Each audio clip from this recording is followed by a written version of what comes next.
basé à Kinshasa, en République démocratique du Congo, ainsi que dans plusieurs autres villes à travers le monde. Né à Kinshasa, il est marié à Nadège et père de 4 enfants. Sa passion pour la musique remonte à son enfance et il a débuté son ministère de louange avec le groupe Adorant l'Éternel, Gaël, qu'il coordonne actuellement. Outre sa carrière musicale, il a fondé une école et a été impliqué dans des responsabilités pastorales aux côtés de l'apôtre Roland Dallot, dont il a été pasteur assistant. Il a poursuivi des études dans divers domaines, de la musique à la théologie et désormais enseignant universitaire. Pierre est en train de parler aux chrétiens. Il leur dit, écoutez, vous êtes voyageurs et étrangers. Et en tant que voyageurs, abstenez-vous. Ne touchez pas à ça. Vous savez pourquoi? Parce que tout celui qui voyage sélectionne ce qu'il consomme. La qualité, votre destination détermine votre degré d'abstinence. Je vais répéter ça. Ce que vous vous refusez de faire détermine ce que vous voulez atteindre. Bien-aimés dans le Seigneur, sous vos acclamations, veuillez accueillir chaleureusement le docteur Atoms Mbouma. Alors, je vous disais que c'était une surprise, non? Parce que vous avez vu Pasteur Nadège, vous avez vu sa femme, mais vous ne saviez pas que c'est lui qui allait monter. Alors, bien-aimé, une parole pour toi de la part de docteur Atoms. Merci beaucoup, Pasteur Nadège. Que Dieu vous bénisse abondamment. Merci pour vous rasseoir. Merci, c'est très gentil. Je suis très, très honoré d'être encore aujourd'hui ici. C'est tout à l'heure qu'on en parlait, justement, que lorsque cette salle a commencé pour le début, nous sommes venus, on a eu c'était vraiment le concert de début, là. Je me souvenais qu'on avait du mal même à chauffer la salle parce qu'il faisait froid. Et puis le podium, on l'avait bougé 2 fois. On avait eu plusieurs sens de podium, je me souviens. Vraiment, quand je vois tout ça, je rends grâce à Dieu. Vraiment, je bénis les Seigneurs pour l'œuvre que vous faites. Et vraiment, est-ce qu'on peut acclamer les Seigneurs pour le couple pastoral de toute cette grande mission des Sénats? Je pensais qu'on était en train d'acclamer le Seigneur pour eux. Pour maman Sissi et papa Michaud, merci énormément pour tout ce que vous êtes. Vraiment, je ne sais pas dire au nom de Sénat combien ils vous aiment, mais je pense qu'eux-mêmes, ils vous aiment beaucoup, n'est-ce pas? Voilà, fantastique. Alors, je suis très honoré de partager la parole de Dieu avec vous aujourd'hui. Ce matin, je suis venu avec ma femme, je ne sais plus la présenter, si vous me direz que c'est déjà fait. Mais c'est juste pour vous dire que la sœur qui a chanté tout à l'heure, c'était ma femme. C'est juste pour dire que... Donc, je suis le mari de la sœur Chilo qui est venue avec moi aujourd'hui. Et ça fait du bien, je suis très, très, très, très heureux. Aujourd'hui, je voudrais commencer avec vous. On m'a précisé qu'aujourd'hui, vous démarriez le marathon au sujet de la famille, ce grand marathon où Jésus-Christ, quand il est dans notre famille est justement positionné. Alors, j'ai un petit sujet que j'aimerais parler avec vous aujourd'hui. J'ai intitulé cela « Comment positionner la destinée de sa famille ?» Comment positionner la destinée de sa famille? Lorsqu'on s'en va étudier les comment, le pourquoi, les quand et des questions essentielles comme ça dans la Bible, c'est vrai qu'on aurait pu s'attacher à un seul texte de base, mais on souffrirait que le texte n'ait pas tout ce dont on a besoin pour le comment, parce que Dieu, pour répondre au comment, au pourquoi et au quand, il a utilisé toute la Bible.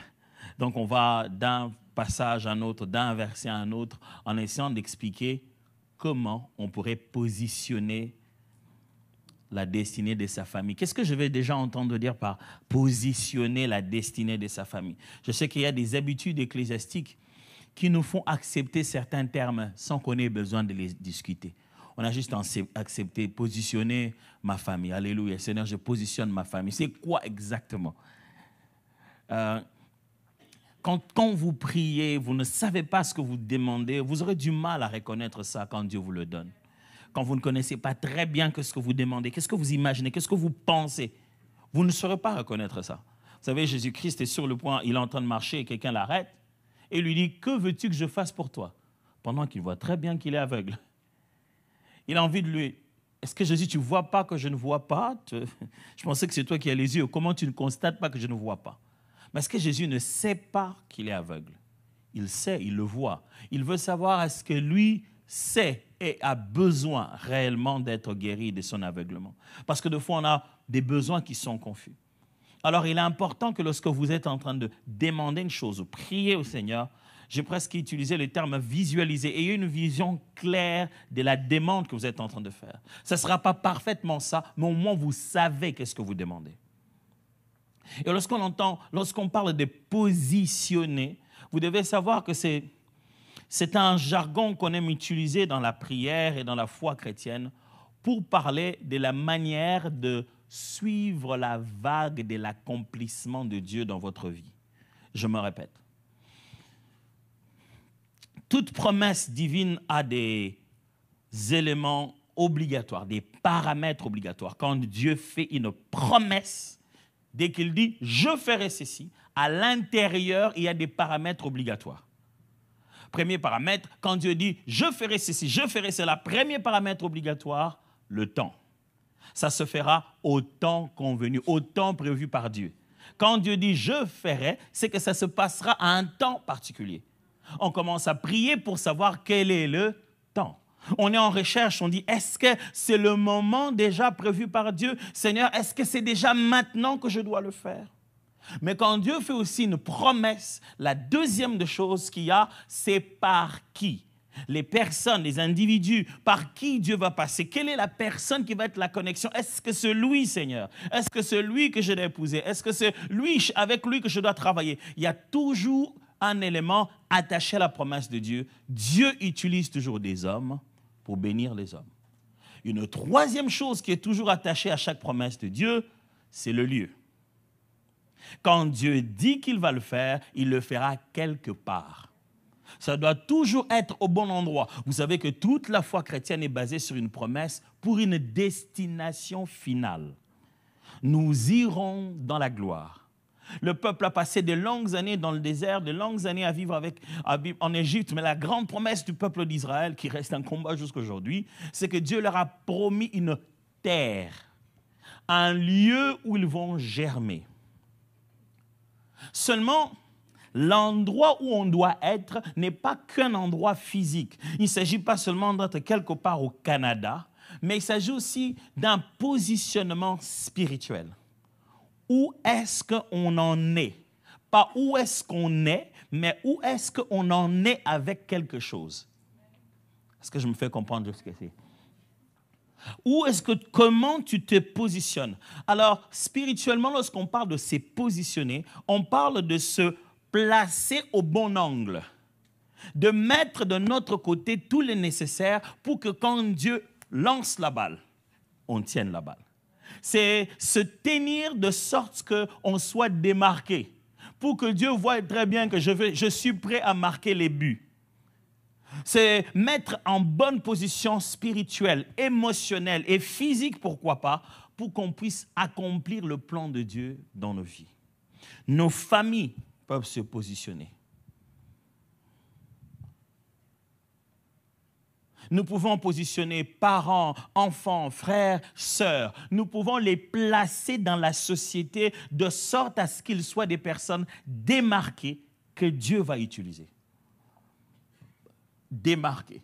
C'est-à-dire positionner de manière à ce qu'aucun adversaire n'essaie, même quand Dieu l'enverra le ballon, aucun adversaire ne va lui empêcher de marquer le but. Je sais que quand je donne une image de football, ce n'est pas toujours la meilleure image dans les familles. Il y a des mamans, dès que tu commences à parler football, ils se souviennent de combien de fois le papa vient arracher la télécommande à cause de cette histoire de football là. Prenez ça rien que pour maintenant. Lorsqu'il y a un jeu, que ce soit au football, que soccer, appelez ça comme ça, ou au football américain, au rugby, ou je ne sais pas moi, lorsque vous avez des jeux collectifs comme ça, la personne qui doit marquer ne marque jamais par hasard. Durant tout le temps qu'ils sont en train de jouer, ils cherchent un positionnement démarqué. On ramène le ballon en arrière, on joue, on fait des passes, on est en train de distraire l'adversaire pour que l'un des attaquants se démarque. Et dès qu'il est démarqué, il fait un signe. On va lancer le ballon trop loin vers lui et dès qu'il a, c'est lui qui doit essayer de marquer. Mais durant tous les jeux, même à l'entraînement, ils apprennent comment jouer avec le ballon tout en se disant, que je dois démarquer celui-là pour qu'ils soient en meilleure position de marquer. Les gens qui aujourd'hui sont bien positionnés dans la vie, ils ne le sont pas devenus aujourd'hui. Depuis que les jeux ont commencé dans leur famille, on sait passer les ballons de tel commerce, de telle opportunité, de telle position. On sait passer les ballons en train de démarquer les petits frères pour qu'au moment opportun, boum, c'est lui qui s'élève et élève toute la famille. Les familles ne s'élèvent pas comme ça parce que tu as passé 141 jours dans la prière. Sur terre, après, quand tu descends, il y a tout un jeu à jouer. Il y a tout un jeu à jouer pour se démarquer, de sorte à être positionné de la bonne manière, et pour toi et pour ta propre famille. Dans la parole de Dieu, Dieu a toujours visé nos familles derrière nous. La belle phrase de Paul qui dit au joaillier, crois au Seigneur Jésus et tu seras sauvé, toi et tout ce qui habite chez toi, toute ta famille. Il n'y a pas que toi, il y a aussi toute ta famille. Nous venons à l'église pas seulement pour nous, nous venons aussi pour toute notre famille. À travers nous, Dieu voit toute notre famille. Notre réussite, notre famille en est pour quelque chose. Et notre échec, notre famille en est aussi pour quelque chose. Je peux constater que la grande majorité ici est de cette éducation familiale où nous sommes très communautaires. On est une famille. On se partage des choses. Un jour, j'entendais des jeunes en train de se plaindre en disant « Mais pourquoi les parents africains, ils appellent tout le monde seulement des oncles, pendant on n'est même pas des oncles. Maintenant, nous, les enfants, on ne sait pas se marier parce qu'on croit qu'on a des liens de famille. » Arrêtez ça, les enfants souffrent. Il ne faut pas commencer à appeler tonton quelqu'un que vous êtes connu au quartier. Maintenant, les enfants, ils pensent qu'ils ne peuvent pas...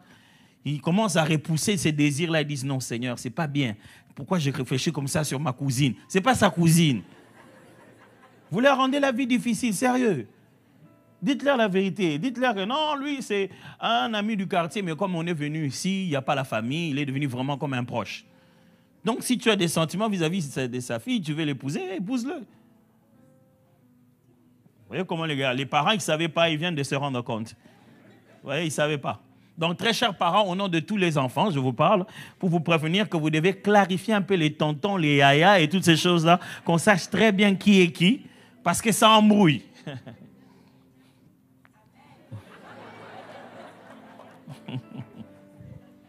Nous sommes très communautaires. Nous allons à l'église en sachant qu'on y est allé, on prie pour nos familles. Et tiens, d'ailleurs, on va faire tout un long marathon pour nos familles. On est conscient que notre réussite ou notre échec ne dépend pas que de nous. Y a-t-il des modèles bibliques, des personnes qui ont été stratégiques, qui ont joué les jeux de sorte à positionner les leurs pour que lorsque les temps et les circonstances arrivent, ils soient toujours au-dessus? Vous savez, dans certains pays, pas le mien, mais ailleurs, vous trouvez qu'il y a des noms qui restent toujours au top, qui quittent le législatif, judiciaire, exécutif, ça tourne autour des mêmes personnes. C'est comme si on avait pris une liste, on avait déjà éliminé les autres, on dit entre vous. Si toi tu en as marre, tu donnes à l'autre, puis après il revient, et puis après on... Mais quand tu regardes très bien, ils ont joué le jeu beaucoup plus tôt. Beaucoup plus tôt. Quand les uns les autres pensaient d'abord à mieux s'habiller, ils cherchaient à comment se positionner.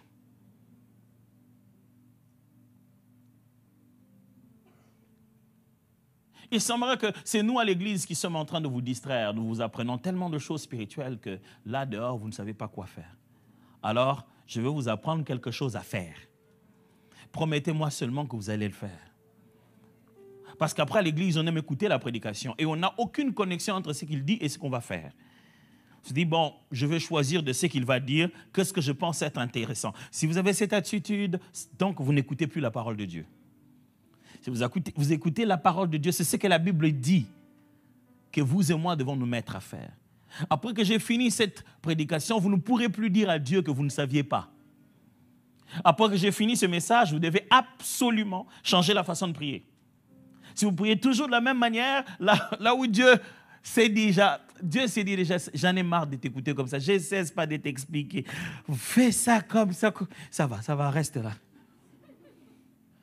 Vous savez, il y a des moments où on prie Dieu, on parle et le Seigneur dit, « Ah, papa, pourquoi tu me demandes des choses que tu as? » Vous savez, ça arrive de nos jours. Hein?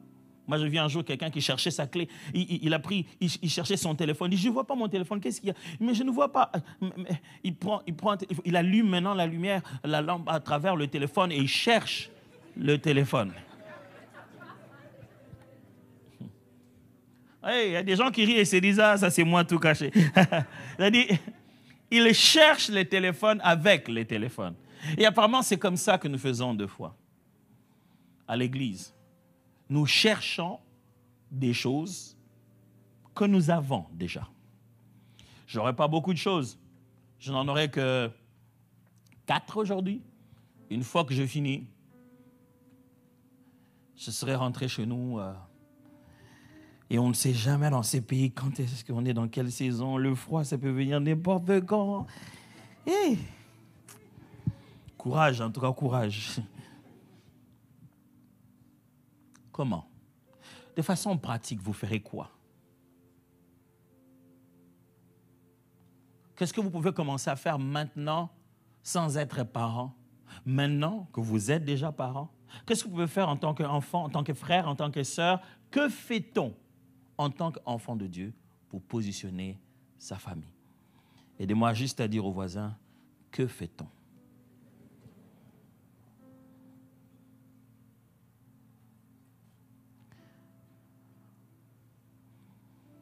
La première des choses chez eux, vous avez ça en point 2, mais c'est ce que je vais citer en point 1. La première des choses pour positionner sa famille, selon Dieu, positionner la famille pour accomplir le plan, la volonté de Dieu. Première des choses, écoutez-moi très bien, première des choses, c'est comprendre notre appel personnel et collectif. Comprendre notre appel personnel et collectif en tant que famille. Souvent, nous pensons que notre famille, c'est juste notre famille. C'est faux. Votre famille a une mission sur la terre. Aussi longtemps que vous ne considérez pas que vous, vos frères et vos sœurs, vous avez été créés comme ça ensemble, comme un bloc, comme une équipe pour accomplir une mission, vous serez toujours en train de jouer un jeu collectif, un jeu personnel. Ça sera toujours chacun pour soi. Vous croirez que votre réussite, ce n'est que pour vous. Et ça n'a aucune conséquence avec s'ils veulent, ils veulent, s'ils veulent pas, ils veulent pas. Votre famille n'est pas sur la terre comme ça. Il y a un plan de famille. Il y a un projet sur votre nom. Le nom là que vous léguez à vos enfants. Il y a un projet sur ce nom-là. Pour positionner sa famille, il faut commencer par découvrir quelle est sa raison d'être. Quelle est la raison d'être de votre famille et quelle est la raison d'être de vous? Particulièrement, vous êtes qui? Dans toute la vie d'Abraham, il le savait. Il savait que ses entrailles vont donner des gens qui vont sauver l'humanité. Dieu l'appelle et lui dit, écoute, toi, tu n'es pas juste Abraham, tu es Abraham. Tu es père d'une multitude. Il a compris que lui, il était le point de départ de plusieurs. Il a compris qu'il vit pour un enfant qu'il doit donner la vie. Il a compris que quand quelqu'un vient de ses entrailles, il a une sémence différente. Il a compris qu'il est là pour préparer un héritage, mais le donner à un enfant qui va continuer. Il a compris qu'il devait tout prévoir parce que quelqu'un devait le succéder et aller plus loin que lui. Si tu ne saisis pas pourquoi Dieu t'a créé, qu'est-ce qu'il attend de toi? Si tu ne saisis pas pourquoi Dieu t'a créé dans cette famille, qu'est-ce qu'il attend de toi? Si tu ne saisis pas pourquoi tu es de ce nombre-là, le premier, le deuxième, le troisième, le quatrième, de cette famille-là. Vous savez, en vérité, nous tous, on aurait voulu être d'une autre famille. Au fond de nous. Parce que nos familles, ça énerve. Dis, pasteur, tu ne sais pas de quoi tu parles. Tu ne connais pas mon petit frère. Pasteur, tu ne connais pas mon petit frère. Mon petit frère. Ah non, pasteur. Si les familles ont des missions, moi je pense que notre famille ne sert à rien. Il a la mission de rester ses mains là-bas. Toutes les familles sont comme ça depuis la Bible, mon frère. La toute première famille, vous savez ce qui s'est passé? Le grand frère a tué le petit frère. Le tout premier meurtre biblique est dans un cadre familial. Les tout premiers ennemis à se haïr jusqu'à la mort sont de frères de même sang. En fait, ce n'est pas nouveau ce que tu es en train de vivre, mais ça n'a pas empêché Dieu d'avoir un plan pour vous. Dieu a un plan, même pour les méchants. Tu ne peux pas positionner ta famille en jouant tout le temps en solo. Même quand tu gardes une distance pour pouvoir t'améliorer, aie toujours un plan pour leur bonheur. Parce que même quand Joseph se retrouve en Égypte en train de devenir roi, en train de devenir prince là-bas, le jour où il est en contact avec sa famille, automatiquement c'est le bonheur. Il a planifié comment attirer tout le monde. Qui es-tu?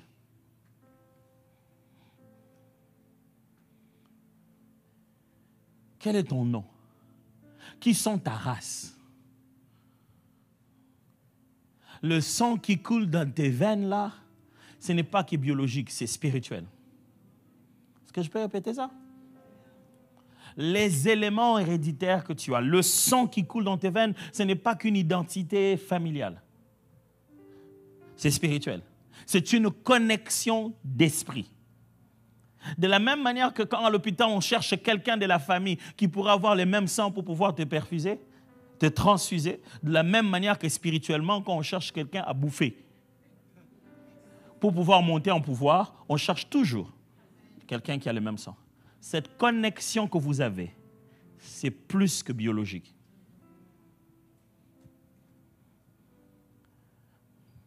Vous devez savoir, vous servez à quoi? Oh, que Dieu pardonne les parents qui n'ont pas réfléchi comme ça quand il fallait envoyer les enfants à l'école. Au fond, on n'avait pas beaucoup d'options. Il y avait seulement maths, physique, biochimie, péda, commercial et latin philo. Surtout latin philo. Chez nous au Congo, lorsque le pape était passé, on a sorti un message. On a dit que tous ceux qui ont fait latin philo aillent à la rencontre avec le pape. C'est le moment de parler latin.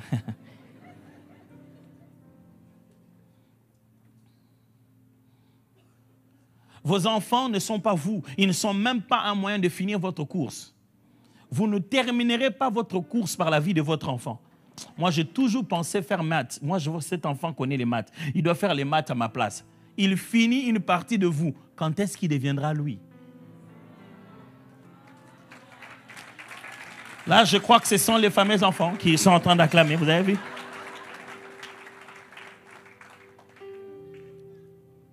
Quel est votre appel? Quand je dis appel, ce n'est pas le ministère, ce n'est pas l'église. Quand je dis appel, c'est qu'est-ce que Dieu te dira les jours où tu le verras en face. Il te demandera des comptes de quoi? Il te demandera des comptes de quoi? Il y a un domaine dans la vie pour lequel Dieu te demandera des comptes parce qu'il t'en a donné les moyens et les capacités.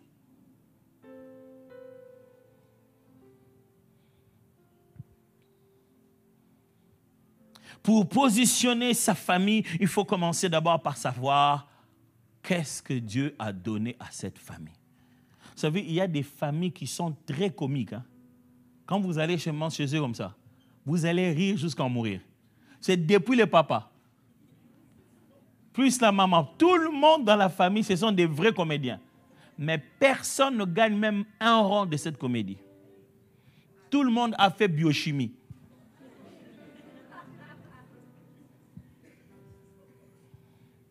Ça, c'est parce que quelque part dans la tête, tout le monde s'est dit, quel que soit l'appel qu'on a, il faut qu'on mette ça d'abord dans la voie normale. La voie normale de chacun, c'est la voie de son développement. Parce que j'aimerais vraiment que vous puissiez comprendre ça.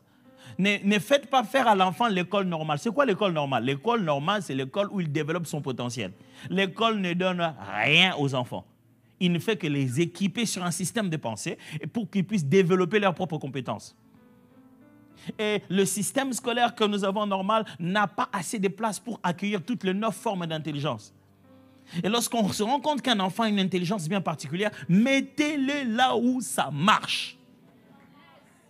Maintenant, c'est tous les parents qui veulent avoir Mbappé. Hein. Dès qu'un enfant joue au foot, nous tous, on est à fond. Avant, on ne voulait pas.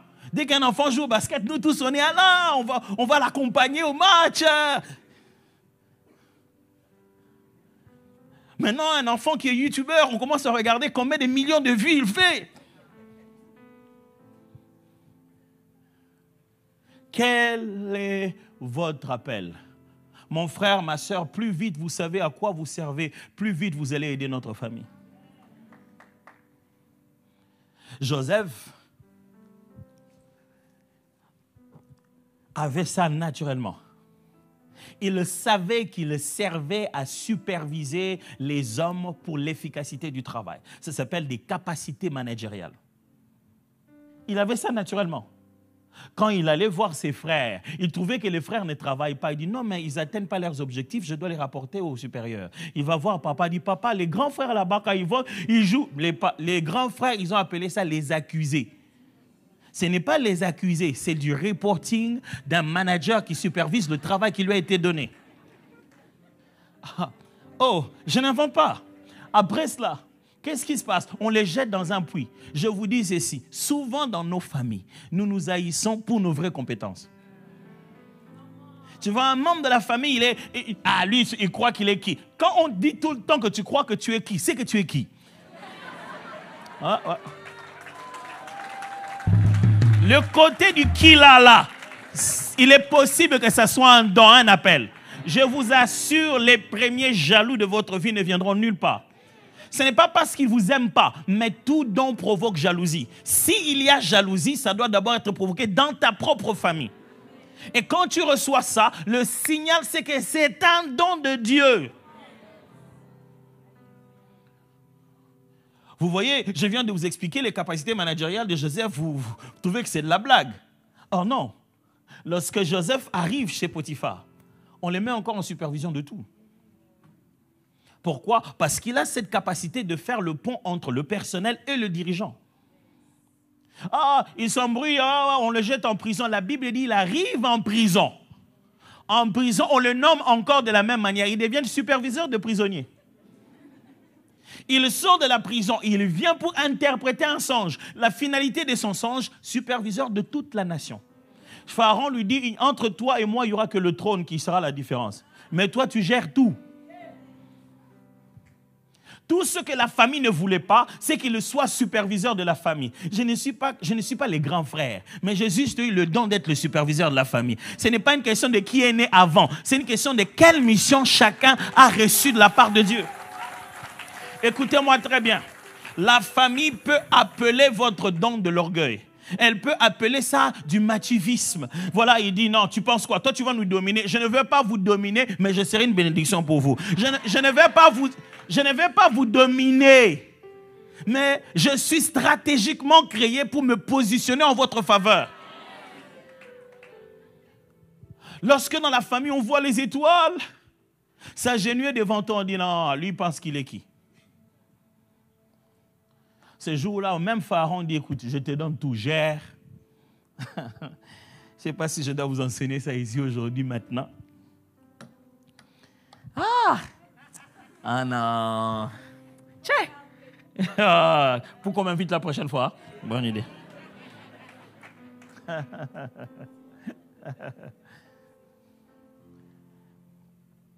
Frère, surtout nous là, on utilise très mal la famille. On fait que la détruire. On l'empêche d'évoluer. Joseph arrivant, il est chez Pharaon. Il se rend compte, ce sont mes frères, et les frères ne le reconnaissent pas. Il les piège. Il les ramène. Quand il les ramène, il se dévoile à eux. Oh, c'est notre frère. Il dit, allez chercher papa. Allez chercher mon petit frère. Tout le monde arrive. Écoutez ce qu'il leur dit. Il dit, maintenant que vous êtes ici en Égypte, quand vous verrez les pharaons, n'est-ce pas? Demandez-lui de vous donner le territoire de Goshen. Parce que les Égyptiens ont en horreur les bergers. Goshen, c'est le meilleur endroit où il y a la bonne verdure. Vous vivrez mieux là-bas, c'est moi qui supervise l'endroit. Je connais l'Égypte mieux que vous. Ne vous hasardez pas. N'allez pas demander n'importe quoi. Demandez Goshen. ça sera votre lieu de paix. Je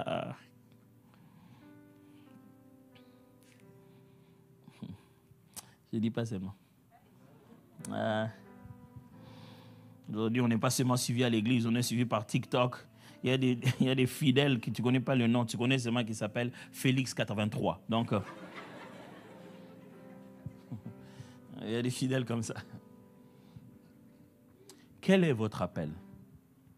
Joseph a compris son appel. La Bible déclare que ce jour-là, devant ses frères, il commence à se dire, oh, c'est notre frère Joseph, on a mal fait. Il a dit, hey, non, non, non, vous avez médité de me faire du mal. Mais l'Éternel m'a envoyé ici en avance pour vous. Mon frère, quand tu commences à comprendre, ma soeur, à quoi tu sers, même si c'est toi qu'on ne fait qu'insulter, on ne fait que parler, tu sais que j'ai été fait pour ça. Même si c'est toujours à toi qu'on demande de l'argent, tu sais que j'ai été fait pour ça. J'ai été fait pour qu'on me demande. Et c'est pour ça que Dieu m'en donnera encore, encore et encore. Vous ne pouvez pas positionner une famille si vous ne savez pas vous-même vous faites quoi.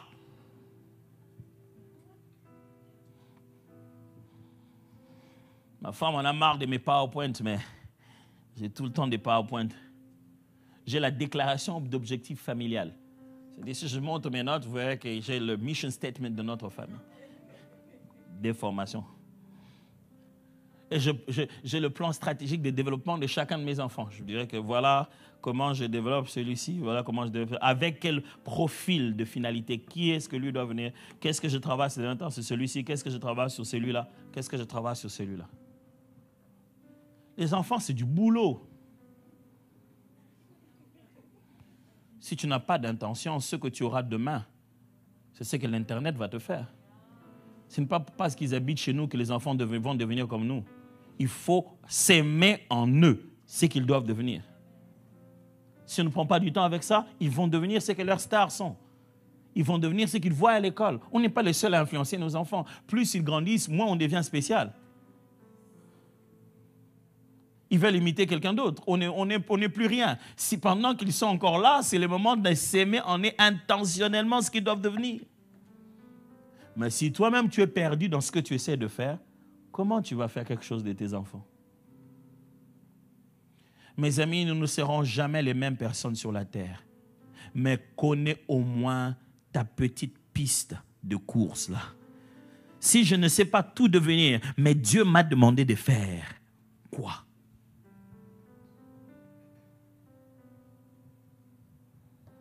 Deuxièmement, comment faire pour positionner sa famille? Deuxièmement, choisir attentivement les alliés stratégiques.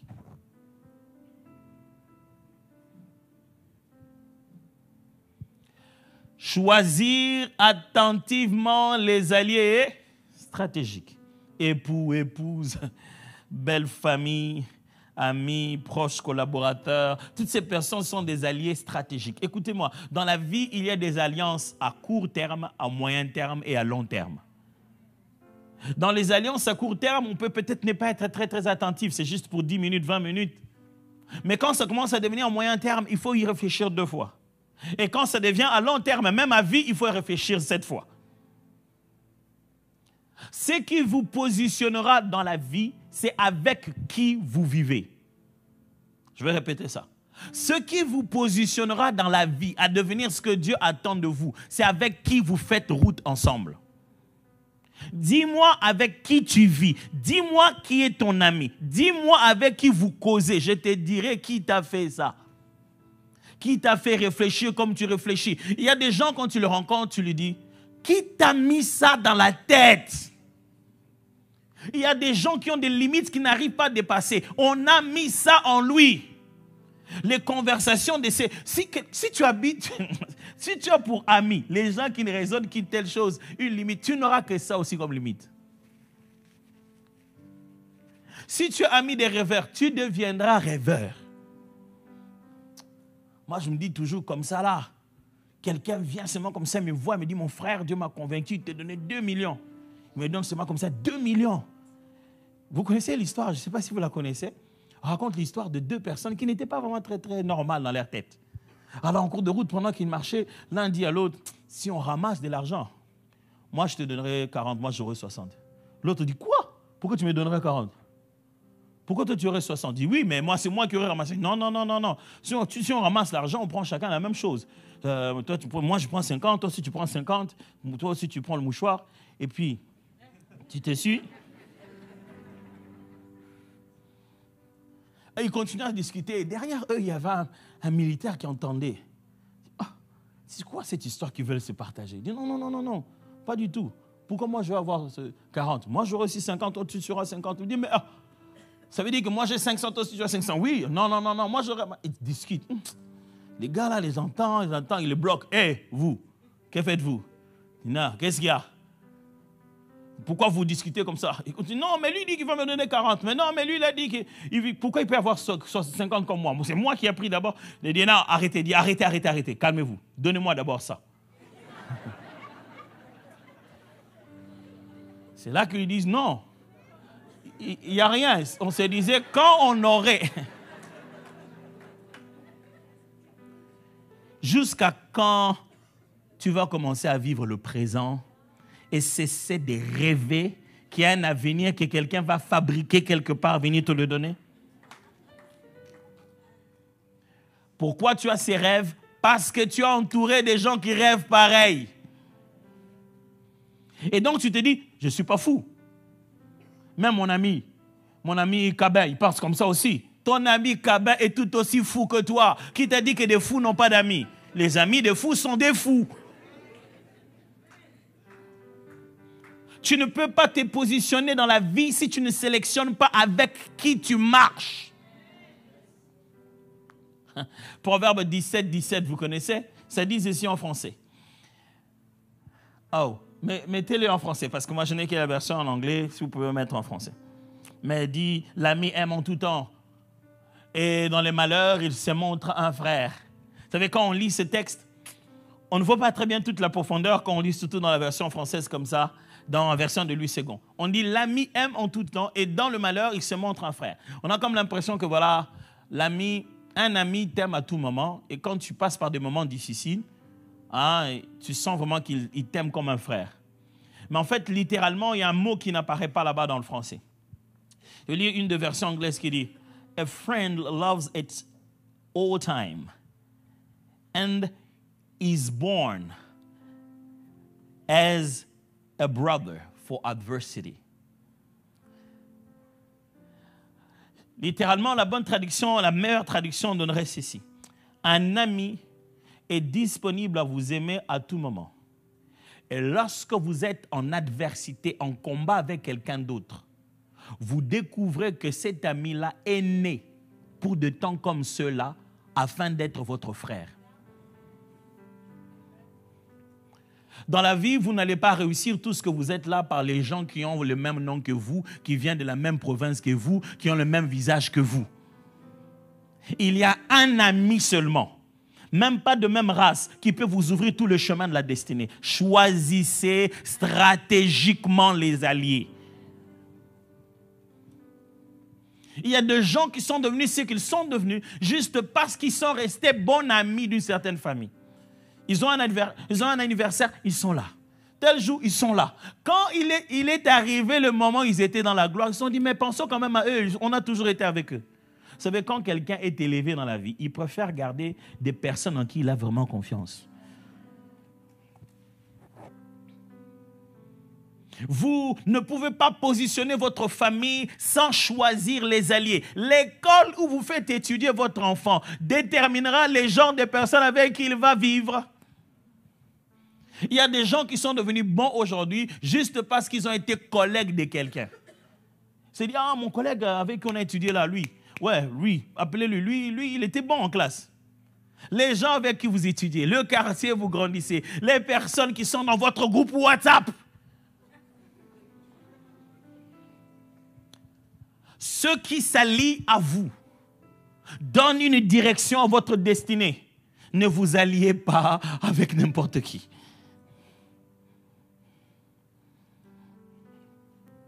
Il y a des amis qui sont nés. Il n'est pas né dans ta même famille, il n'a pas le même nom que toi, mais la Bible dit il est né là où il est né là-bas. pour être ton ami avec un seul but. Le jour où tu auras le combat de ta destinée, il se battra de ton côté. Ne négligez aucune relation. Quand vous ne voulez pas de quelqu'un, soyez clair, mettez la paix chacun dans son coin, ce n'est pas grave. Mais vous n'êtes pas obligé de brûler toute cette relation. Parce que demain, on ne sait jamais qui est-ce que Dieu va utiliser. Si vous voulez positionner votre famille, choisissez stratégiquement vos alliés. Choisissez votre belle famille. Ne laissez pas seulement l'enfant l'épouser comme ça. Les jours où votre enfant épouse la femme, vous épousez la famille. Les jours où votre fille épouse le garçon, vous épousez la famille du garçon. Ça veut dire qu'ils entrent dans votre vie. Et donc, si sa famille fait quelque chose et ça devient la matière sur TikTok, on allie ça aussi à vous. On va chercher, si sa famille n'est pas connue, on va chercher la famille du mari qui est connue. On va chercher un nom qu'on connaît et c'est le nom de ton enfant.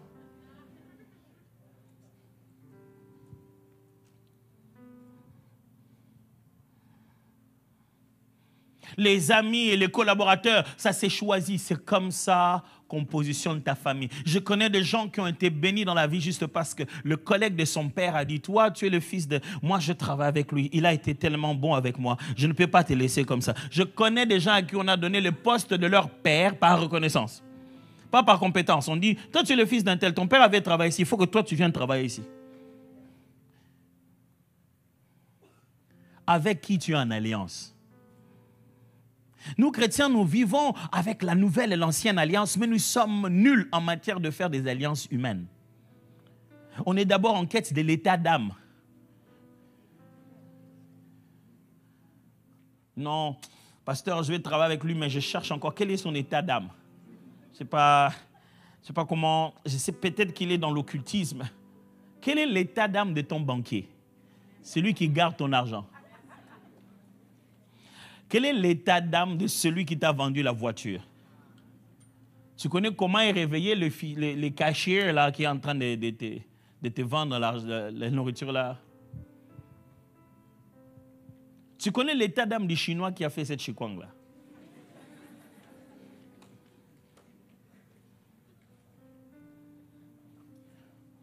Frère, on dirait que le christianisme nous a rendus distraits. Pourquoi vous allez dans cette direction-là?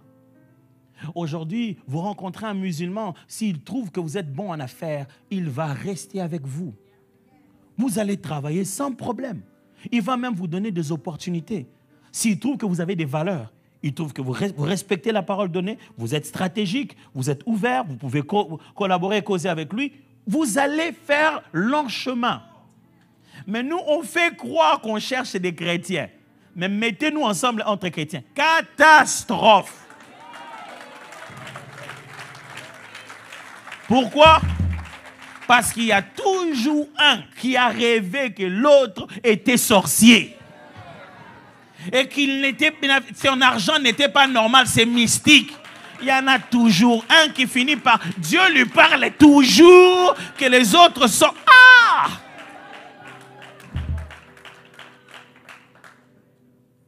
Mais on vient dans la même église.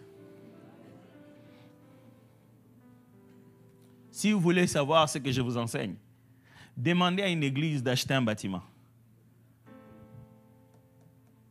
Je vais y arriver. Ça peut leur prendre toute la carrière de leur pasteur jusqu'à ce qu'ils deviennent pensionnés. Ils sont toujours en projet de construction. Les musulmans bâtissent des mosquées en une seule personne. Une seule personne bâtit la mosquée pour que c'est son nom.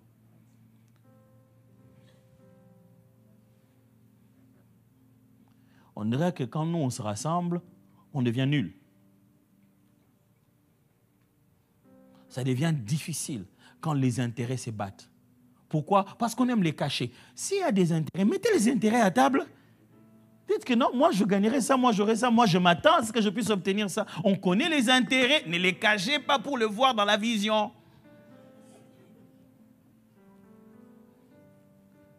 Vous voulez positionner votre famille, choisissez les amis. Choisissez les collaborateurs, choisissez les proches, choisissez bien. Maintenant, toi, tu te dis, moi, un jour dans ma vie, j'aurais voulu que mes enfants, mais la fille là que tu veux épouser, est-ce que c'est une fille ou c'est une mère? Parce qu'il y a des bonnes filles qui ne deviennent jamais mères. Pas parce qu'elle ne peut pas avoir d'enfants, mais parce qu'elle n'a pas l'instinct maternel. Et quand elle a une grossesse, elle a l'impression d'être en pause. Elle veut vite avoir d'enfants. Et puis dès qu'elle a un enfant, elle rentre sur ses talons parce qu'elle doit rester toujours jeune fille pimpante. Elle ne se rend pas compte que la vie d'une femme, c'est une vie d'une héroïne qui se transforme dans chaque saison.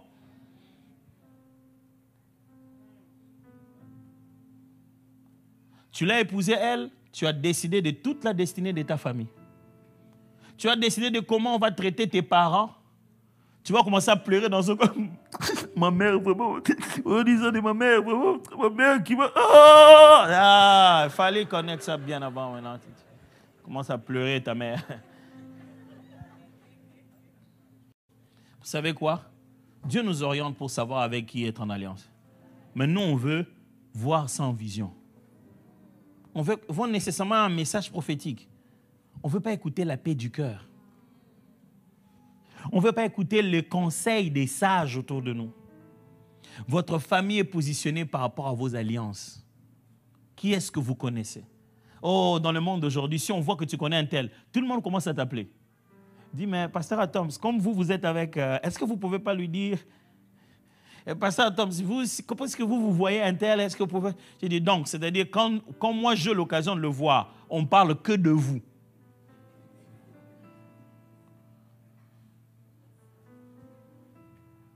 Non, mais pasteur, je cherche quand même du boulot. Est-ce que vous ne pouvez pas parler pour moi? Tu veux que je te dise combien de mes frères qui n'ont pas de boulot? Je mettrai en péril cette relation-là pour que toi, tu aies échoué là-dedans. Que partout on puisse dire, mais lui, il a été recommandé par le pasteur Atoms.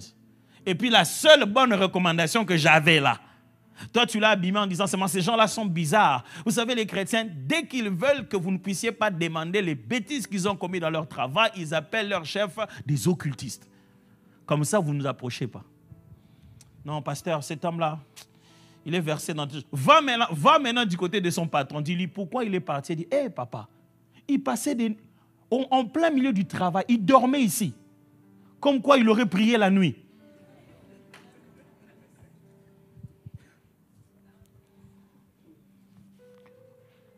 Je ne sais pas par quelle porte je vais sortir, mais je ne sais pas si je sortirai aujourd'hui. Troisièmement, il y en a 4, je vais finir par celui-ci plutôt. Bâtir un autel à Dieu.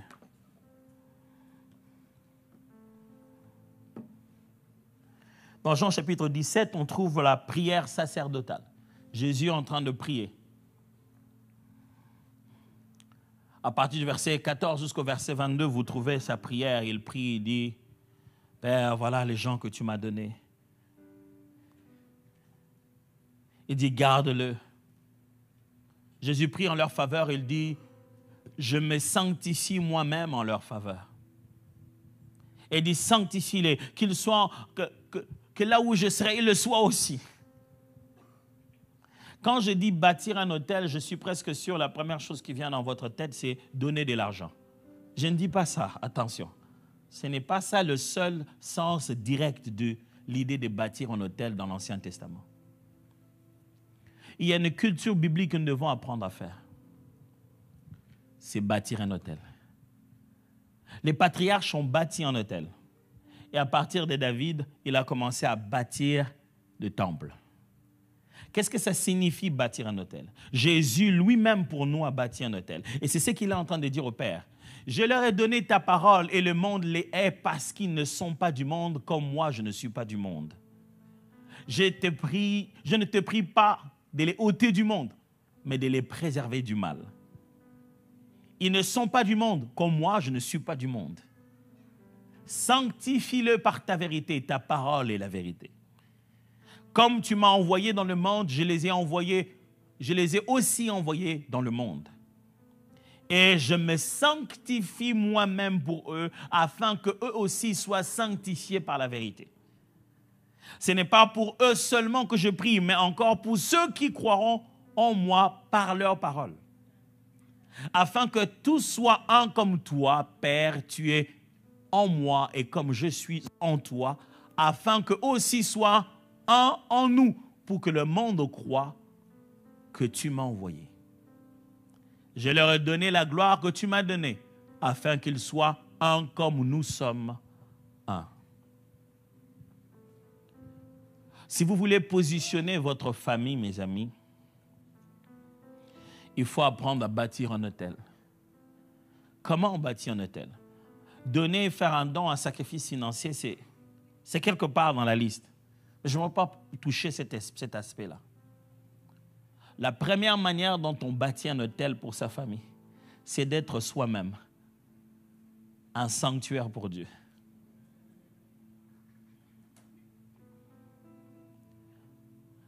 L'ordre de Melchisédek que Jésus-Christ nous apprend, c'est celui qui n'amène pas une offrande à donner, mais c'est celui qui s'amène soi-même comme une offrande. Bâtir un autel à sa famille, c'est vivre une vie de qualité qui va leur laisser un nom. Deviens valeureux.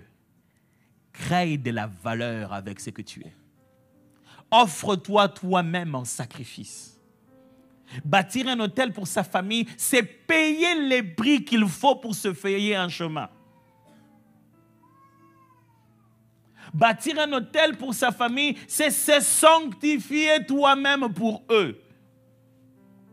Jésus est là en train de faire une prière qui nous a atteints nous tous. Mais il est clair, le Fils de Dieu dit, Père, moi-même, je me sanctifie pour eux. Ceux que vous voyez aujourd'hui en train de vivre quelque chose de bien, d'intéressant dans leur famille, quelqu'un dans la famille a sacrifié. Quelque chose de bon ou de mauvais, mais il a sacrifié. Vous ne donnerez jamais une bonne position à votre famille sans payer le prix quelque part. Le prix du temps à passer la nuit, à travailler ou à prier. Le prix des journées, des plaisirs que vous avez mis de côté parce que vous devez finir quelque chose. C'est obligatoire de le finir. Quand je me plonge sur mes notes que je dois étudier, même quand c'est tard, et que je dois absolument finir quand même, je n'étudie pas seulement pour moi. Qu'est-ce que je vais dire à Roland s'il se fatigue? Qu'est-ce que je vais dire à Priscilla quand elle n'arrive pas à finir? Quel est le modèle que je vais laisser? De quelqu'un qui commence et qui ne finit pas? Est-ce que toi-même tu as un sacrifice? Ce sont ceux qui ne se sont pas sacrifiés, qui sont tout le temps en train de chercher l'âme des autres pour sacrifier à la place. Le véritable sacrifice de la vie, c'est la loi de l'effort et du travail dur. Est-ce que tu es prêt à bâtir cet hôtel-là? Oh non, non, non, non. Je ne souffre pas comme ça pour que mes enfants viennent souffrir. Je ne passe pas tout mon temps à chauffer ma tête, à étudier, à apprendre des stratégies, à descendre sur le terrain, à faire des rencontres pour que mes enfants, quand ils vont finir les études, ils écrivent « J'ai l'honneur de demander à quelqu'un de me donner le boulot. » Je crée ça pour eux. C'est ça, bâtir un hôtel. Je veux bâtir un hôtel qui porte mon nom. Chaque fois, le feu de Dieu descendra là-bas. Je ne veux pas faire de mes enfants des sacrificateurs d'un autre hôtel. Je bâtis un hôtel chez moi.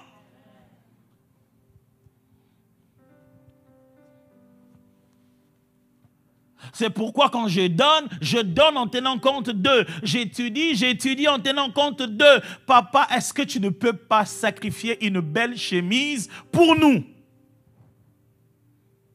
Des enfants qui sont chassés à l'école, mais vous regardez la garde-robe de leur maman, c'est 4 fois leur Minerval. Elle a acheté ça comme ça. Elle n'arrive pas. Quand elle voit une belle chose, elle doit cliquer.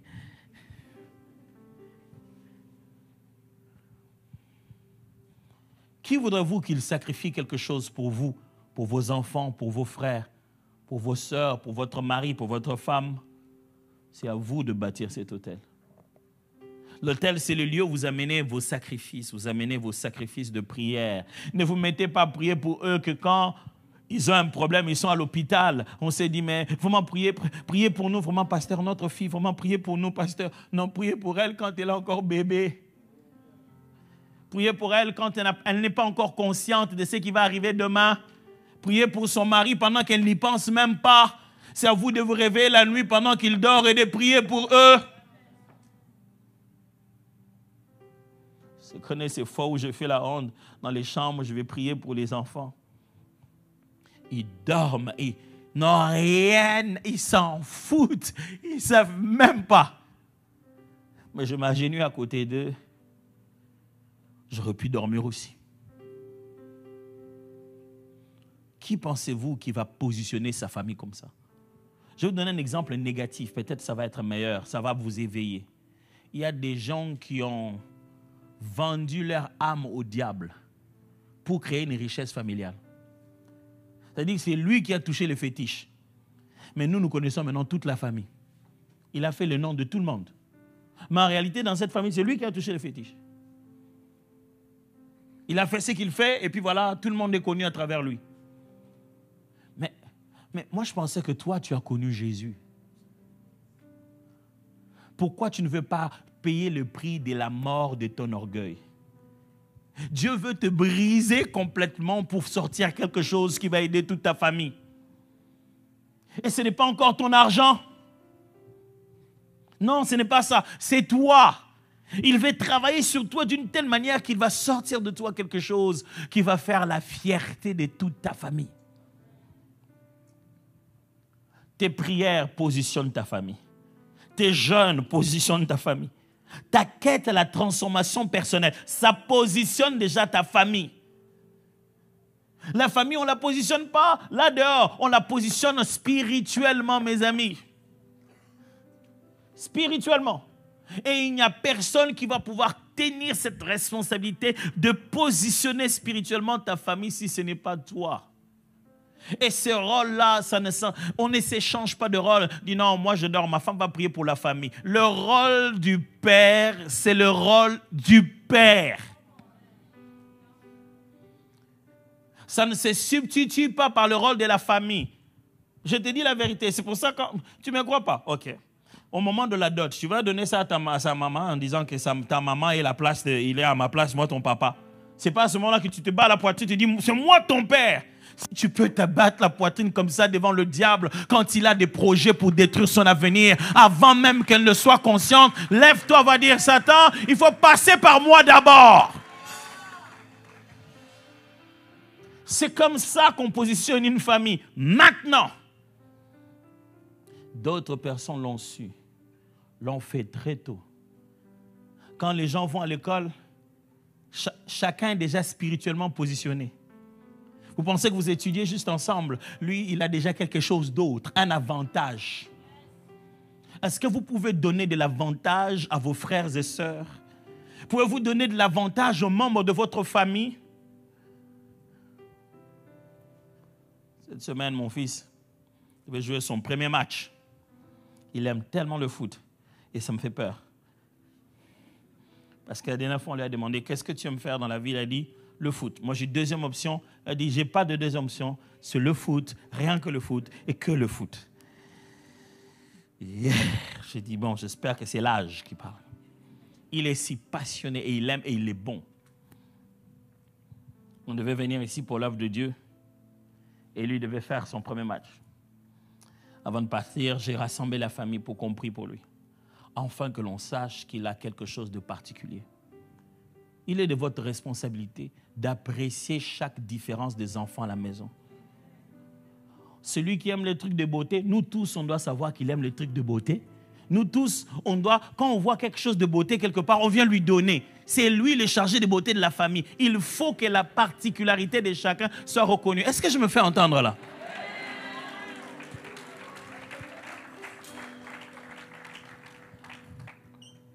On devait tous prier pour lui. Nous tous, on sait combien il est passionné.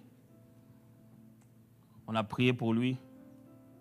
Et avant de prier pour lui, j'ai senti dans mon esprit le Seigneur qui me disait, oins-le. Je dis, Seigneur, je veux le oindre, pourquoi? Il dit, oins-le, je dois protéger son corps. Il dit, ok, super. Je lui ai demandé d'amener de l'huile, il a amené l'huile. On a prié pour lui. Tout le monde était en train de se dire, c'est quoi l'huile? Les enfants sont terribles. Le oint. Et puis ils ont joué leur match, ils ont fini, après on l'a eu au téléphone. J'ai dit, comment ça s'est passé? C'est bien passé. Il a joué 2 matchs.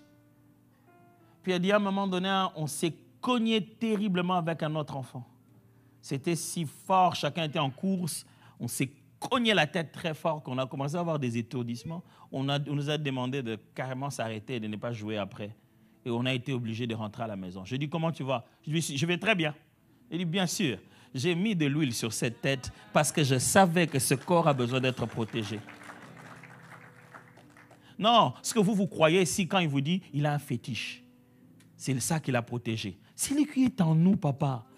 Qui voudrez-vous qu'il soit en charge de la spiritualité de mon enfant si ce n'est pas moi qui ai le droit d'onction sur sa vie et qui connaît comment fonctionne le sacerdoce? Je n'ai pas mis de l'huile sur lui pour rien. Ce n'est pas de l'huile pour rien. Vous saurez qu'il a été oint parce que je me suis positionné bien avant. Il n'y a pas de hasard dans les familles. Ça se prépare. C'est que des familles sont aujourd'hui, des gens ont créé des lobbying pour ça. Ils se sont parlé en secret. Ils ont gardé des vérités. Ils ont préparé ça pour que les gens deviennent ce qu'ils sont. Amen. Amen. Prions alors. Abba, toutes ces choses que tu nous as apprises. Je ne sais pas quelle est la partie qui vous a le plus touché. Je ne vais pas encore abuser de votre temps. Est-ce le fait de faire des alliances particulières? Est-ce le fait de bâtir un hôtel? Est-ce le fait de reconnaître votre appel particulièrement? Je vous avais prévenu dès le début de ce message que je ne serais pas sur un seul texte de base, mais que je serais dans la Bible en train de tenter de répondre à cette question, ça et là. Qui êtes-vous vraiment? Qu'est-ce qu'est votre famille? Peut-être que vous êtes une famille de commerçants. Vous êtes peut-être une famille d'artistes. Si vous ne me croyez pas, il n'y a pas d'appel à la famille. Mais comment vous continuez à acheter des choses dans des entreprises qui portent le nom de la même famille pendant de longues années? Les familles ont des appels. Si vous ne l'identifiez pas, vous disparaissez dans l'histoire. Je ne sais pas quelle est la partie qui vous a touché. J'aimerais juste vous demander de parler à Dieu, mais pendant quelques minutes. Prions ensemble. Seigneur, permets-moi de prendre conscience des alliances, des personnes que je finis par connaître, avec qui je finis par être.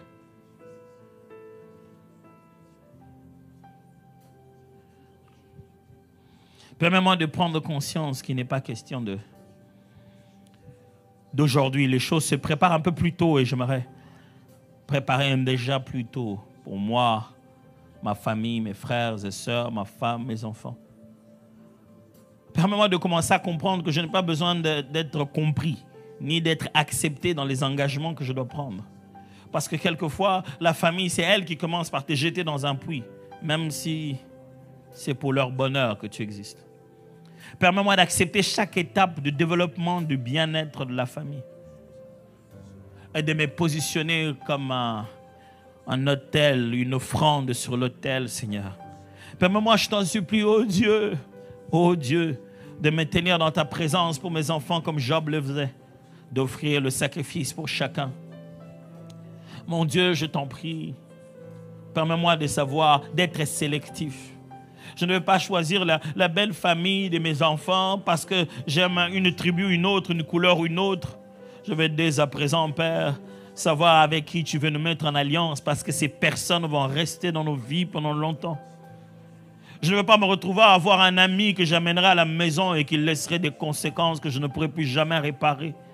Donne-moi la sagesse et le discernement de savoir avec qui marcher, avec qui se rencontrer au restaurant seulement et ne jamais l'amener à la maison, lesquels peuvent venir à la maison et lesquels ne peuvent même pas y dormir.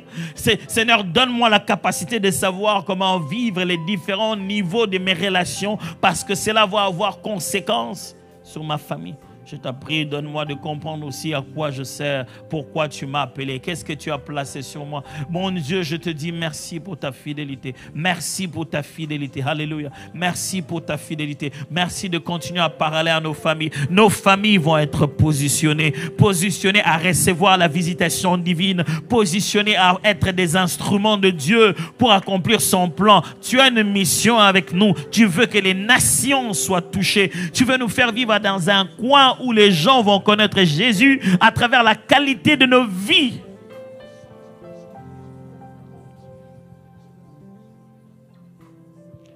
Puis-je vous exhorter à lever légèrement les mains au niveau où vous le pouvez en étant à l'aise.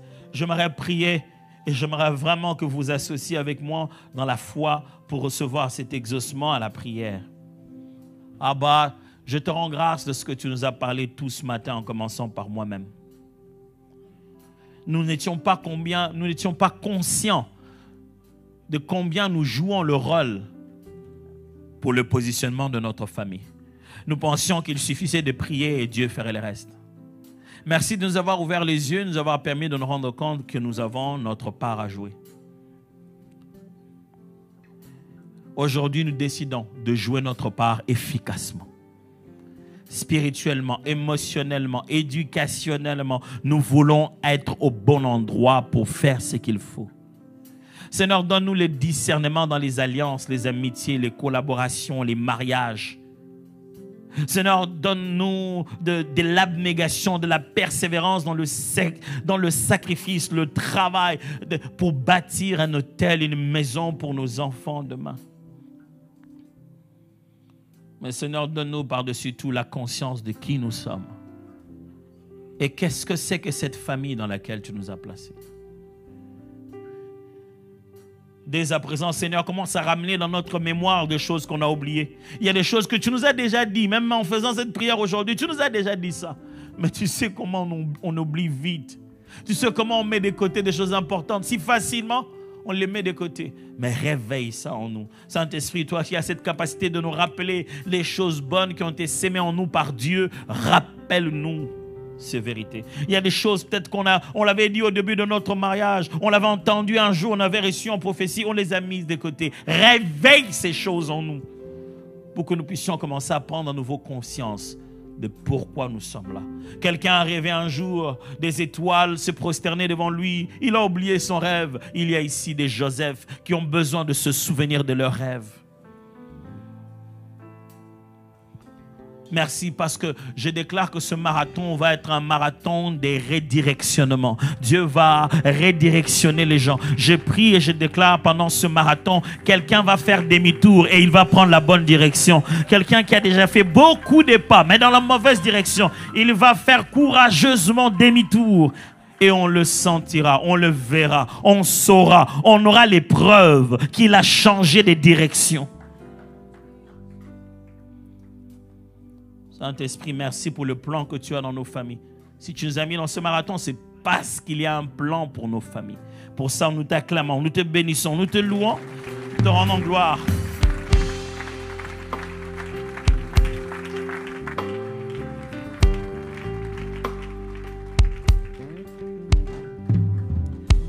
Alléluia. Wow. Quel début du marathon. Y a-t-il quelqu'un qui a été béni? Quelqu'un a été véritablement béni en ce début de marathon. Nous sommes très reconnaissants